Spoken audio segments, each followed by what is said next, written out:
மதுரை புறநகர் கிழக்கு மாவட்டம் கருப்பாயூரணி பகுதியில் அதிமுக சார்பில் திண்ணை பிரச்சாரம் கூட்டம் நடைபெற்றது. இந்நிகழ்வில் மாவட்ட செயலாளரும் சட்டமன்ற உறுப்பினருமான வி ராஜன் செல்லப்பா கலந்து கொண்டு அதிமுக ஆட்சியில் நிறைவேற்றப்பட்ட மக்கள் நலத்திட்டங்கள் சாதனைகள் குறித்து விளக்கும் பிரசுரங்களை வீதி வீதியாக சென்று வியாபாரிகள் பொதுமக்களிடம் வழங்கினார். மேலும் திமுக அரசின் அராஜகங்கள் குறித்து பிரசுரங்களை மக்களிடம் வழங்கினார். இந்நிகழ்வில் அதிமுக சட்டமன்ற உறுப்பினர் பெரிய புல்லான் என்கிற செல்வம், கிழக்கு மாவட்ட அம்மா பேரவை செயலாளர் தமிழரசன் ஆகியோர் கலந்து கொண்டனர். வடக்கு ஒன்றிய செயலாளர் கார்சேரி கணேசன் ஏற்பாட்டில் நடைபெற்ற நிகழ்ச்சியில் ஏராளமான கழக நிர்வாகிகள் கலந்து கொண்டனர்.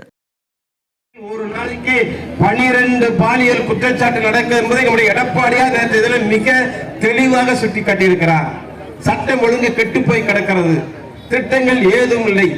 இன்னும் சுற்றுப்பயணத்தை போட்டோ ஷூட்டிங் நடத்தி கொண்டிருக்கிற ஸ்டாலின் அரசை மக்களுக்கு அடையாளம் காட்ட என்பதற்காகத்தான் இந்த திண்ணை பிரச்சாரத்தை இன்றைக்கு நாடு முழுவதும் அம்மா பேரவை. ராணிப்பேட்டை மாவட்டம் சோளிங்கர் பகுதியில் அதிமுக ஆட்சியில் நிறைவேற்றப்பட்ட சாதனை திட்டங்கள் குறித்த பிரசுரங்களை மாவட்ட செயலாளரும் அதிமுக சட்டமன்ற உறுப்பினருமான சு ரவி பொதுமக்களிடம் வழங்கினார்.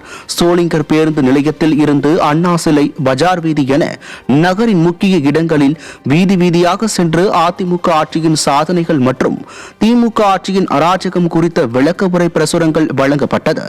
மாவட்ட அம்மா பேரவை செயலாளர் நாகராஜன் தலைமையில் முன்னாள் சட்டமன்ற உறுப்பினர் சம்பத் முன்னிலையில் நடைபெற்ற நிகழ்ச்சியில் ஏராளமான கழக நிர்வாகிகள் கலந்து கொண்டனர்.